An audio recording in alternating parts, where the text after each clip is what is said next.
So many of you are always looking for an easy growth hack to get you popular. And let's be honest, there's very few ways to get more popular fast than taking a song that's already been proven likable and putting your own twist on it. You know, a cover song. And while you won't be as financially rewarded for it as you would if the song were your own, and it doesn't come with the artistic integrity and respect an original does, but there's no doubt fan bases have been built or expanded with covers countless times in any era of music. But we're not talking about any era of music, and instead talking about now. Okay. A world where Spotify, TikTok, and YouTube do everything to break artists. So let's talk about how you can use covers today to grow your music. So since everyone who studied music marketing for 1 hour knows a great song is the greatest marketing tool, then obviously covering a song you already find great is a pretty damn good start. But it's more complicated than that. See, the originator already found an emotionally powerful way to do the song, and you need to bring something new to it,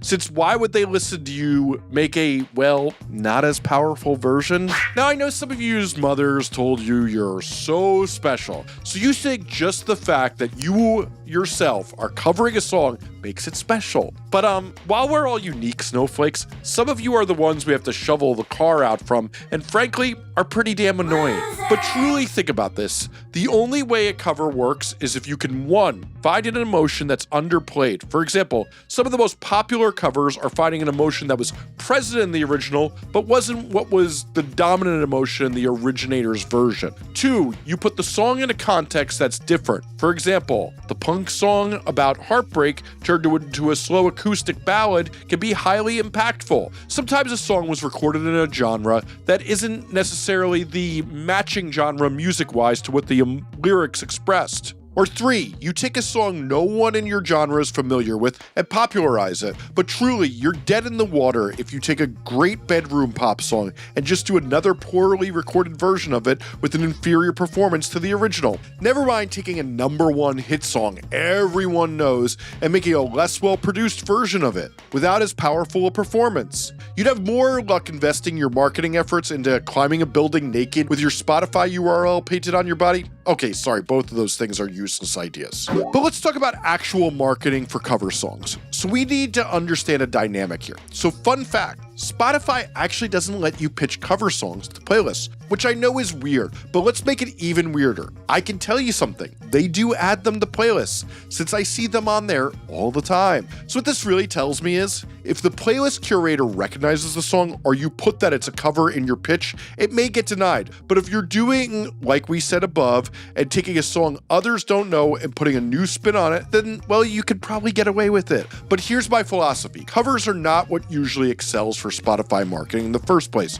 So why go hard there? Well, you shouldn't, so let me explain. When I think of marketing covers, I think of what these marketing dorks call a funnel, in that all these insufferable losers with entrepreneur or mentor in their bios who are constantly trying to find a way to con musicians out of their money talk about funnels all the time, only second up to dudes who are making way too much microbrew beer. But if you think of a funnel's purpose, is it catches a lot, and then when you come out the other side, you go into a container. A cover song is meant to funnel people into checking you out and seeing all your other great material. And while it's cool if the cover gets popular, we really want people to know you for who you are and what you actually do, right? Oh yeah, I forgot some of you are just making music to finally get laid by the girl who you pay all the money to on OnlyFans to only ever ignore all of your pitiful peach emoji comments. Anywho, so to lure people in, if we don't have the Spotify algorithm there to help us with playlists, what do we got? Oh right, the TikTok algorithm. You know, that thing in the last video I said is the greatest marketing opportunity for musicians of all time?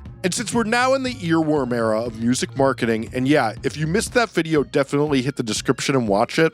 Anyway, if you post the hook of your cover to TikTok and follow what I talked about in that video, it could potentially blow up if people catch on to the hook. By posting on TikTok, Reels, and Shorts, you can use hashtags and ad tags to target the artists you're covering's audience or just the micro-genre your cover is in. Meaning, if you took a Frank Sinatra song and made it hyperpop, make sure to use hashtags that get to a hyperpop audience, not a Frank Sinatra audience because they're going to think you bastardized the song. But really, I'm kind of kidding. Targeting both the originator and a new genre you bring are both entirely valid funnels that can get people to discover you and then go in and get to know you better. Anyway, like I said in my 60-day plan video I made the other week, that's linked in the description, in order to get this cover to catch on, you're going to need to post this to your short form content a lot, and hopefully it'll catch on. But let's remember, posting it once isn't going to do it. Be sure to learn my philosophy on posting that content regularly. But let's pause for a second. I just want to take a few minutes to discuss a great new platform that I've been working with. Sigfold is a platform where artists get the opportunity to have their music heard in great content across TikTok, Instagram, and YouTube. They have amazing creators on the platform with huge reach across many categories and demographics. And past and current campaigns have featured trending artists like Jake, The Kooks, Jungle, and Nova Twins. You're able to reach new audiences with your music globally by accessing YouTube, Instagram, and TikTok creators. We've discussed on this channel countless times that influencer marketing is some of the most powerful marketing breaking musicians today, and this is a perfect way to access it with your budget. Sigfold is completely free if you want to get your music out there. Their targeted campaigns start at $1,000 and go all the way up to bespoke plans that can be tailored to exactly your needs with a dedicated account manager who can help you. All the campaigns include live reporting and smart links. The service also offers distribution to the major streaming platforms and content ID services for when creators make content with your music. You can even apply for an artist advance and have your campaign funded with Sigfold. If you have more than 15,000 monthly listeners on Spotify, you could be eligible for an advance to help take your music career to the next level. Own your masters and stay in control. So head to the link in the description below and submit your music. If approved, the first 10 creators get a free $50 credit on their first campaign. But aside from hashtags and tagging the artist you're covering, there is some other cool stuff you can do to market a cover song. Obviously, some of the covers that people do that really blow up are when the artist shares it because they love it. But you're probably smart enough to know that tagging the artist is mostly to link you in the algorithm so it sees you as connected to them, so it surfaces your cover of them to their fans. Not so that the artist will actually see it, but what if we wanted the artist to see it? How would that happen? From my experience, the best way to get artists to see it is to follow and tag in the comments the people who worked on the song, who aren't even in the spotlight and inundated with a million @tags all day. I've sent tons of artists cool covers of songs I've produced, mixed, or mastered, or worked on in other ways that someone has tagged me in. And the same goes for session players, songwriters, or even their managers. I've been on group threads countless times where someone involved in the making of the song sends it to the rest of us who were involved. Now, if you're gonna do this, you have to have the song up on more than social media, aka YouTube or Spotify. And if you did that, you better hit a service like Soundrop to secure a cover license. Otherwise, it may be trouble for you, especially if it starts to get popular. But that's another subject for another time, because if you're not paying your royalties on a cover and the artist finds out about it and it's really blowing up, well, you could owe a lot of money. I really find this technique works best, though, if you get another account to tag those people in the comments, because then it looks like the fan is alerting them to it. It seems more authentic. And think of it this way, when you're a producer or a session keyboardist, it gives you a reason to text the artist and keep up that relationship if the cover's good. It starts a conversation, which may get you in the conversation to do the next song. So this may give your career a whole shot of life in just a few minutes.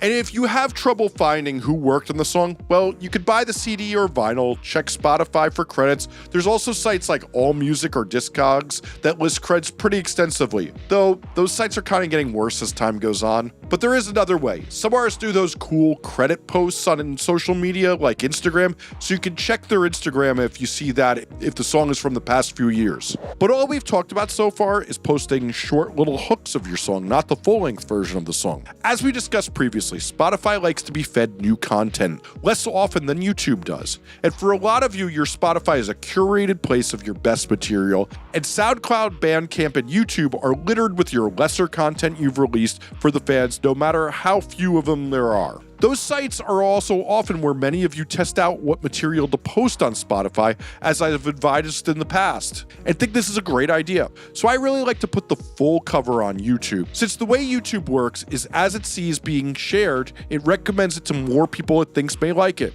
As well, it trains the algorithm to recognize you as being associated with the group you covered, and may also serve it to users who watch covers of that song or watch that song a lot. And if it starts to blow up on YouTube or TikTok, well, it's probably best best to add it to the other streaming services like Spotify, but really, that's a personal call and an artistic one on your part. If you're not precious about what you put on Spotify, there is an advantage to having it there that when people hear songs on TikTok, Reels, or YouTube Shorts, they'll often go there to hear the rest. And since we're trying to build relationships with fans, this is a perfect way to get that relationship to be built. But truly, this is all an artistic choice, just like doing covers at all. Everyone has a different barometer, and I'm not saying you have to do any of this, it's just strategic options for you. But I've avoided discussing one of the trappings of cover songs, is that you do risk if you do covers regularly that may be all your audience likes about you. And if you don't regularly release originals or use similar hashtags or create it in the genre you're doing the cover in, well, you're probably going to lose the people you funneled in and not convert them to fans of your originals unless you feed the audience to those originals regularly. So here's the thing, and trust me, there's a lot of people I do consults with who've had this problem before and are stuck in it because everybody just knows them for covers because they did too many in a row and loved the growth they saw. So here's the thing, while you know how to market your music through covers, if you really want to grow your fan base, you need to understand what you should be posting. So watch this video I talked about before on my 60-day plan to promote your music, which is on the screen right now or in the description. Since if you really want to level up, you gotta know that. Thanks for watching.